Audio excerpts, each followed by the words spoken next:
नमस्कार दोस्तों, स्वागत है आपका आउट ऑफ द बॉक्स के एक नए एपिसोड में। पिछली चर्चा में हमने जज वाली अदालतों और ज्यूरी कोर्ट, जिसमें जज के साथ आम नागरिक बैठ के फैसला सुनाते हैं, के अंतर को समझा था। हमने जाना था कि कैसे भारत के जजों को अधिकतर खरीदना बहुत आसान है, जिससे भारत में अदालतों में न्याय कम और फैसलों की खरीद फरोख्त ज्यादा होती है। हमने यह भी समझा था कि भारत में जजों की नियुक्ति एक जज करते हैं और जज के ऊपर आम नागरिक का कोई कंट्रोल ना होने की वजह से जजों की नजर में भारत के आम नागरिक भेड़ बकरी से ज्यादा कुछ नहीं। और क्योंकि हमारी अदालतें भ्रष्ट हैं, इसलिए बाकी के सरकारी विभागों में भी बेतहाशा भ्रष्टाचार, गैर जवाबदेही है, जिसकी वजह से पूरे देश में सामान्य नागरिक को बहुत सी कठिनाइयों का सामना करना पड़ता है। अदालतों के भ्रष्टाचार और गैर जवाबदेही, यानी जिसे इंग्लिश में कहते हैं अनअकाउंटेबिलिटी, के वैसे तो बहुत सारे डायरेक्ट और इनडायरेक्ट नुकसान हैं, लेकिन एक डायरेक्ट नुकसान जो पूरे देश की अर्थव्यवस्था से संबंधित है, आज उसी की चर्चा करेंगे। ये नुकसान है जज वाली अदालतों की वजह से फैक्ट्री इंडस्ट्री व्यापार की उत्पादकता, यानी प्रोडक्टिविटी एंड एफिशिएंसी का घटना। तो इस बार हम चर्चा करेंगे कि किस तरह से भारत की अदालतें भारत के विकास में सबसे बड़ा रोड़ा बनी हुई हैं।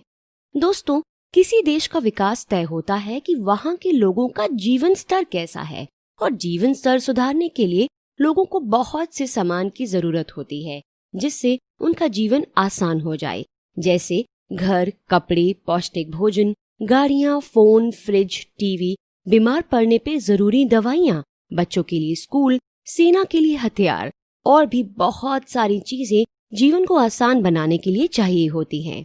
अगर ये सभी चीजें देश के अंदर देश के रहने वाले लोग बनाते हैं तो देश तरक्की करता है। अगर देश के अंदर देश में रहने वाले लोग यह सब नहीं बना पाते और सिर्फ खेती, किसानी, सरकारी नौकरी और साबुन, शैम्पू, अचार, तेल आदि चीजें ही बना के जिंदगी काटते हैं, तो जरूरी चीजें जैसे कि इलेक्ट्रॉनिक उपकरण और सेना के हथियार विदेशों से खरीदने पड़ते हैं, जिसकी बहुत बड़ी कीमत चुकानी पड़ती है, जिस वजह से देश के कुछ ही लोग इसका फायदा ले पाते हैं। आज हम आईआईटी जैसे रिसर्च संस्थान से निकले हुए बड़े बड़े इंजीनियर्स, साइंटिस्ट, बिजनेसमैन को देख के खुश तो होते हैं, लेकिन उन्हीं आईआईटी को चलाने वाली किताबें, लैब की मशीनें विदेशों से आती हैं। आज हम भारत की सेना पर पूरा विश्वास करते हैं कि वो हमें दुश्मनों से बचाएगी, लेकिन उसी सेना के अधिकतर हथियार विदेश से आते हैं, वो भी एंड यूजर अग्रीमेंट के साथ।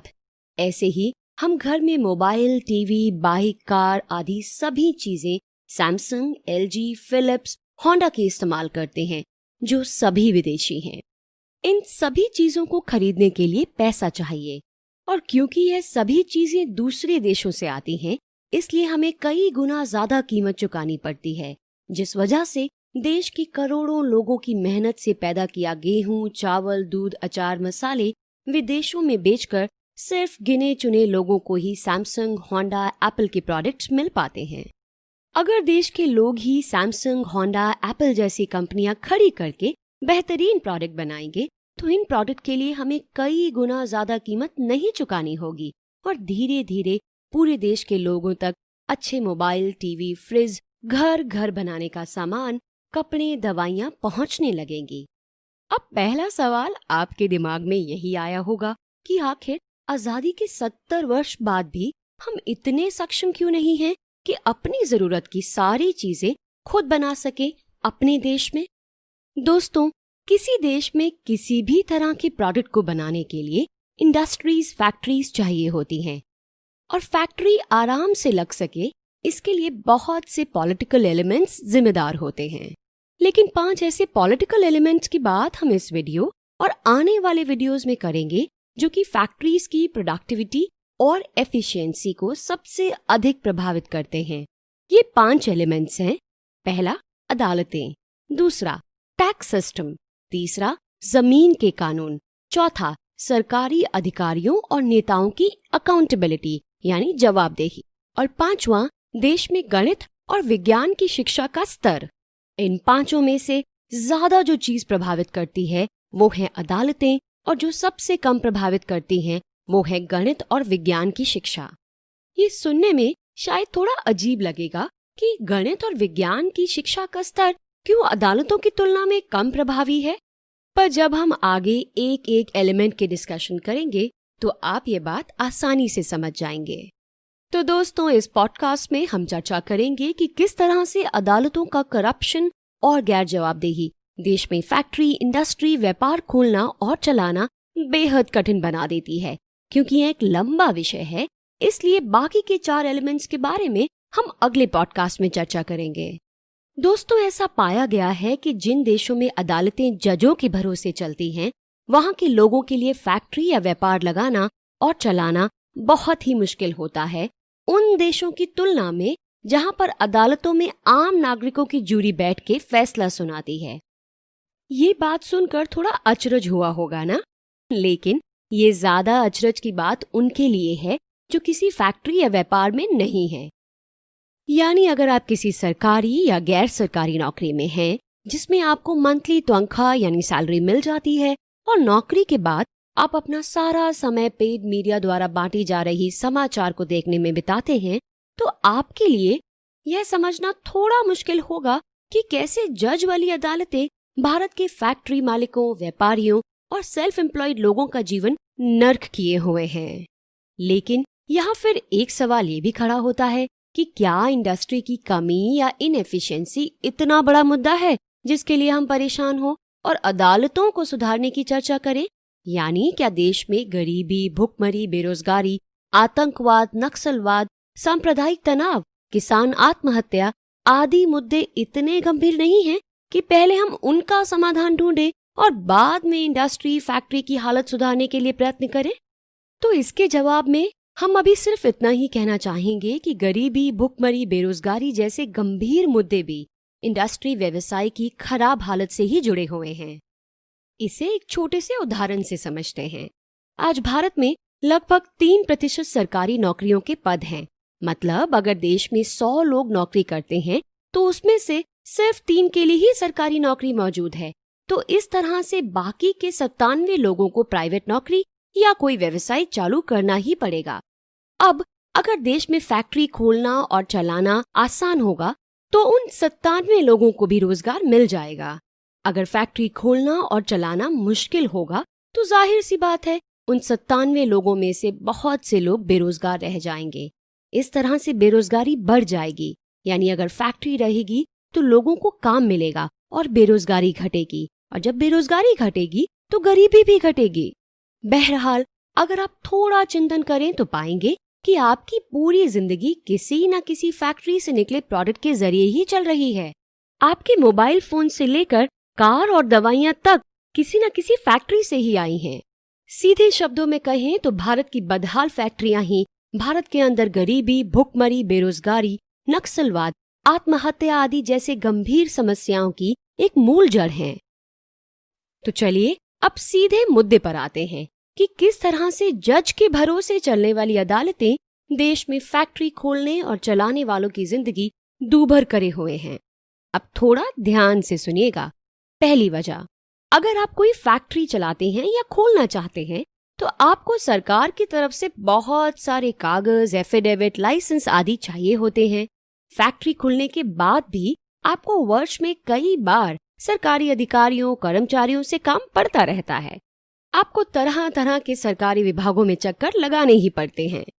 उदाहरण के लिए भारत में कई तरह के कानून हैं जिनका फैक्ट्री चलाने वालों को पालन करना पड़ता है, जैसे फैक्ट्री अधिनियम 1948, वस्तु एवं सेवा कर अधिनियम 2017, कर्मचारी राज्य बीमा अधिनियम 1948, मातृत्व लाभ अधिनियम 1961, आयकर अधिनियम 1961। ऐसे ही कर्मचारियों की भलाई के नाम पर 128 श्रम कानून लागू हैं। इसी तरह पर्यावरण की रक्षा के नाम पर दर्जनों कानून बने हुए हैं। प्रत्येक कानून की पालना करवाने के लिए उसके डिपार्टमेंट का एक इंस्पेक्टर होता है, और जो कभी भी फैक्ट्री में जाकर फैक्ट्री की जांच कर सकता है और फैक्ट्री मालिक को किसी भी कानून की कोई भी धारा का हवाला देकर नोटिस दे सकता है। अब नोटिस सही कारण के लिए दिया है या गलत के लिए, यह अलग विषय है, लेकिन यदि नोटिस मिला है तो कोर्ट के चक्कर तो लगाने ही पड़ेंगे। और अगर कोर्ट ईमानदारी से जल्द निर्णय सुना दे तो फैक्ट्री मालिक को सही गलत का पता चल जाएगा और वो अपना काम आगे बढ़ाएगा। मतलब अगर फैक्ट्री मालिक की गलती है तो उसे फाइन भरना है, जो वो भर देगा, और अगर गलती नहीं है तो वो अपने काम पर वापस आ जाएगा। अब यहीं से शुरुआत होती है अदालतों के हस्तक्षेप की, यानी इंटरफेरेंस के। और जैसे कि हमने पिछली चर्चा में बताया था कि कैसे जज परमानेंट नौकरी पर होते हैं और उनका चरित्र भी किसी साधारण रिश्वतखोर, पुलिस क्लर्क या IAS अधिकारी की तरह ही होता है।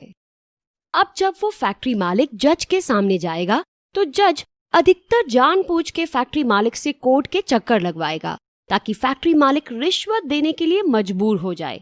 क्योंकि जज खुलेआम रिश्वत मांगने से घबराते हैं, इस वजह से फैक्ट्री मालिक को तारीख पे तारीख देकर परेशान करते हैं। अंत में फैक्ट्री मालिक जज को मजबूरन कुछ रिश्वत देता है और अपना फैसला जल्दी देने का आग्रह करता है। और जब साल में 3-4 बार फैक्ट्री मालिक के पास कोई न कोई जांच इंस्पेक्टर पहुंच के सही गलत नोटिस पकड़ाता है तो फैक्ट्री मालिक को बार बार उस विभाग के चक्कर काटने पड़ते हैं और अंत में अदालतों के।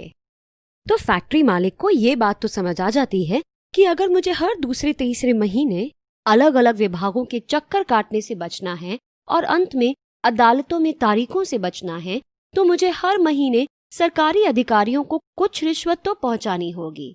इसलिए वो फैक्ट्री मालिक प्रत्येक जांच अधिकारी को खुश करने के लिए प्रति माह रिश्वत देना शुरू कर देता है ताकि वो इंस्पेक्टर उसे परेशान नहीं करे, और साथ ही अदालत में जजों के रिश्तेदार वकीलों को हफ्ता देकर परिचय भी बनाता है ताकि किसी मामले में उसे अदालत जाना पड़ भी जाए तो जज के रिश्तेदार वकील उसके मुकदमे पर तारीख मिलने से बचा ले। अब इतनी सारी रिश्वत का नतीजा ये होता है कि उसे फैक्ट्री से मुनाफा कमाने के लिए या तो अपने प्रोडक्ट की कीमत बढ़ानी पड़ती है या फिर अपने प्रोडक्ट की क्वालिटी गिरानी पड़ती है, जिससे उसका प्रोडक्ट मार्केट में कस्टमर खोना शुरू कर देता है। अब यहाँ ध्यान देने वाली बात यह है कि अगर फैक्ट्री मालिक की कोई गलती नहीं है और उसे सिर्फ संदेह के आधार पर ही नोटिस दिया गया है तो भी उसे अदालत जाना ही पड़ेगा। और उससे भी बड़ी बात यह है कि अगर वो गलत नहीं है तो भी जिस इंस्पेक्टर ने उसे नोटिस दिया था उस इंस्पेक्टर को कोई सजा नहीं होगी। अब इसी वजह से इंस्पेक्टर्स को फैक्ट्री मालिकों को उल्टे सीधे नोटिस देकर रिश्वतखोरी करने का मौका मिलता है। अगर जज ईमानदारी से काम करे तो उस इंस्पेक्टर को नौकरी से निकाल सकता है, लेकिन अधिकांश जज तो खुद ही भ्रष्ट होते हैं, इसलिए वो बहती गंगा में हाथ धो लेना ही सही समझते हैं। इसे एक उदाहरण से समझते हैं। जैसे 2017 में उत्तर प्रदेश में एक व्यापारी से एक IAS अफसर ने रिश्वत मांगी। वह व्यापारी जब IAS के खिलाफ FIR करने पुलिस स्टेशन गया तो पुलिस ने उसी व्यापारी को जेल में डाल दिया। यह खबर अखबार में आ गई क्योंकि शायद यह व्यापारी व्यापार में नया रहा होगा और उसे मालूम नहीं रहा होगा कि पुलिस, जज, नेता, अधिकारी सब आपस में मिलके फैक्ट्री मालिकों को लूटते हैं। अन्यथा भारत के सभी फैक्ट्री मालिक और व्यवसायी जानते हैं कि किस अफसर, जज, नेता को हर महीने कितनी रिश्वत पहुंचानी है। इसलिए वो पुलिस में भ्रष्ट अधिकारियों के खिलाफ शिकायत करने से या तो बहुत डरते हैं या शायद कभी नहीं जाते। और बस यही कारण है कि उनकी प्रोडक्टिविटी और एफिशिएंसी बहुत अच्छी नहीं होती या फिर कह लीजिए घट जाती है। दूसरी वजह, इस तरह से जब एक व्यक्ति फैक्ट्री या कोई व्यापार चलाता है तो उसके पास कुछ लेबर और कर्मचारी होते हैं। अब लेबर से विवाद होना या लेबर का किसी अन्य लेबर से विवाद होना कोई बड़ी बात या कोई नई बात नहीं है। अगर आप किसी सरकारी या गैर सरकारी नौकरी में होंगे तो यह अच्छे से समझते होंगे कि कर्मचारियों का आपस में विवाद बहुत आम बात है। इस तरह के विवाद को लेबर डिस्प्यूट या इंडस्ट्रियल डिस्प्यूट कहा जाता है और किसी भी फैक्ट्री में ऐसा होना बहुत आम बात है। कभी किसी लेबर को चोट लग गई या कभी किसी लेबर की मृत्यु हो गई या फिर कुछ लेबर ने फैक्ट्री में चोरी कर ली। कभी फैक्ट्री मालिक भी बहुत बुरा हो सकता है। हो सकता है कि मालिक लेबर को वेतन ना दे या बुरा व्यवहार करे। अब इस तरह के इंडस्ट्रियल डिस्प्यूट में भी आखिरी सहारा अदालतें ही होती हैं। अगर अदालतें निष्पक्ष, तार्किक और तेजी से फैसला कर दे तो फैक्ट्री मालिक और लेबर कर्मचारी दोनों को ही एक दूसरे पर विश्वास बना रहेगा, क्योंकि दोनों ही पक्ष यह अच्छे से समझेंगे कि यदि वो गलती करेंगे तो अदालत उन्हें सजा दे देगी, इसलिए इंडस्ट्रियल डिस्प्यूट के चांस घट जाएंगे। लेकिन अदालतें तो अक्सर खुद ही भ्रष्ट रहती हैं और रिश्वत के आधार पर निर्णय सुनाती हैं, जैसा कि भारत में अक्सर होता है। तो बुरे फैक्ट्री मालिक या बुरे लेबर कर्मचारी एक दूसरे का शोषण करने की हिम्मत रखते हैं। फैक्ट्री मालिक को हमेशा लेबर पर शक रहता है और लेबर को हमेशा फैक्ट्री मालिक पर, क्योंकि दोनों जानते हैं कि सामने वाले ने अगर धोखा दिया तो उनकी मेहनत बेकार हो जाएगी। इस तरह से फैक्ट्री मालिक और लेबर अपने काम से ज्यादा अपने खिलाफ धोखाधड़ी की चिंता में ही डूबे रहते हैं। ये दूसरा बड़ा कारण है भारत में फैक्ट्रीज के इनएफिशिएंट और अनप्रोडक्टिव होने का, जिसके लिए जज सिस्टम डायरेक्टली जिम्मेदार है। तीसरी वजह जिससे जज सिस्टम नुकसान करता है वो है कंपनियों की आपस में कंपटीशन। इसमें बड़ी कंपनियां सरकारी अधिकारियों को रिश्वत देकर छोटी कंपनियों के मालिकों को सच्चे झूठे मामलों में अदालत में खिंचवाती हैं और जज को रिश्वत देकर छोटी कंपनियों के मालिकों को परेशान करके उनका व्यापार बंद करवाती हैं। इसको इस तरह भी समझ सकते हैं कि बड़ी कंपनी क्षेत्र के कमिश्नर को पहले करोड़ों रुपया देके खरीदेगी, फिर कमिश्नर को टारगेट दिया जाएगा कि आपको इतनी छोटी फैक्ट्री बंद करवानी है। अब जब कमिश्नर फैक्ट्री में छापा डालेगा तो छोटी कंपनी के मालिक से रिश्वत नहीं लेगा, क्योंकि वो तो पहले से ही मोटी रकम बड़ी कंपनी से हड़प चुका है। वो सीधे सीधे छोटी कंपनी के फॉल्ट देखेगा और लंबा चौड़ा आरोप पत्र तैयार करके कोर्ट में घसीटेगा। कोर्ट जब तक फैसला नहीं देगा तब तक फैक्ट्री पर स्टे आ जाएगा।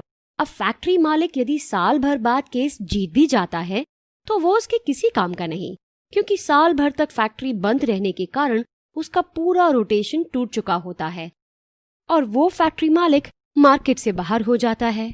तो दोस्तों आइए अब समझते हैं कि कैसे ज्यूरी कोर्ट, ज्यूरी अदालतें फैक्ट्री मालिकों को प्रोटेक्शन देती हैं, यानी उनके अधिकारों की रक्षा करती हैं, जिसकी वजह से फैक्ट्रीज की प्रोडक्टिविटी बढ़ती है।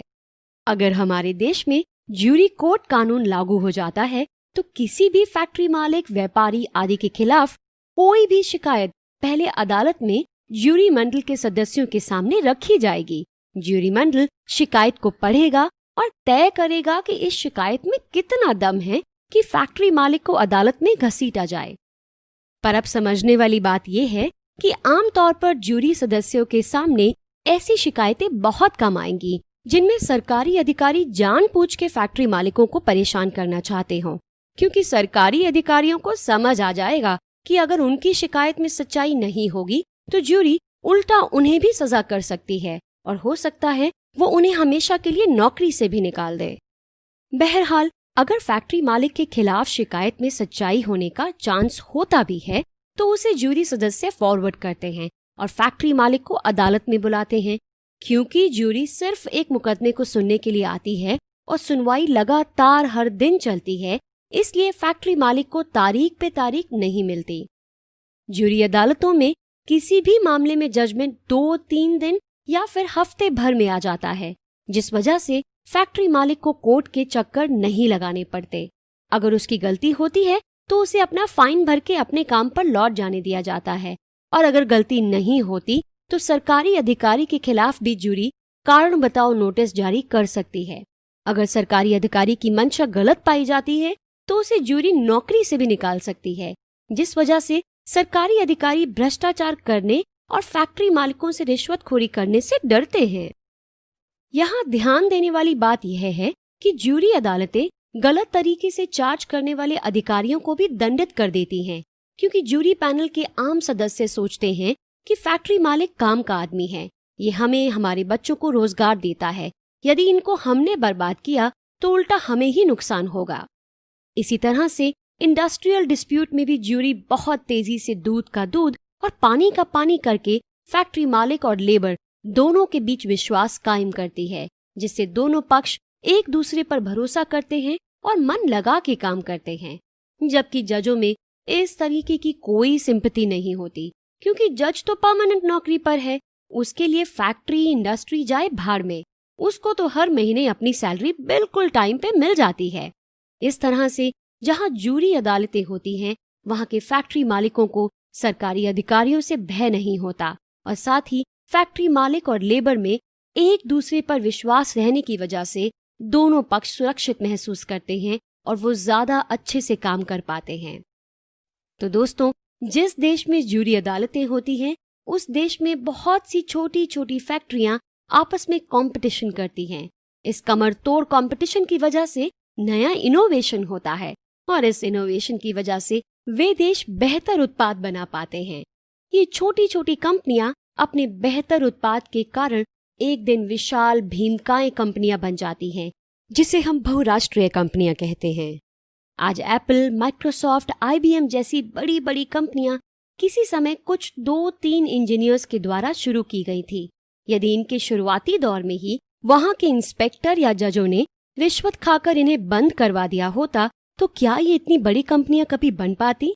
दोस्तों, हमने ऊपर जितनी बातें की हैं, उनके बारे में आपको भारत का पेड मीडिया कभी नहीं बताएगा। यह सब आपको अपने अनुभव और लॉजिक से ही समझना होगा। पेड मीडिया क्यों नहीं बताता, इसके कई कारण हैं, जिसकी चर्चा हम फिर कभी पेड मीडिया के ऊपर अलग से चर्चा करेंगे तो बताएंगे।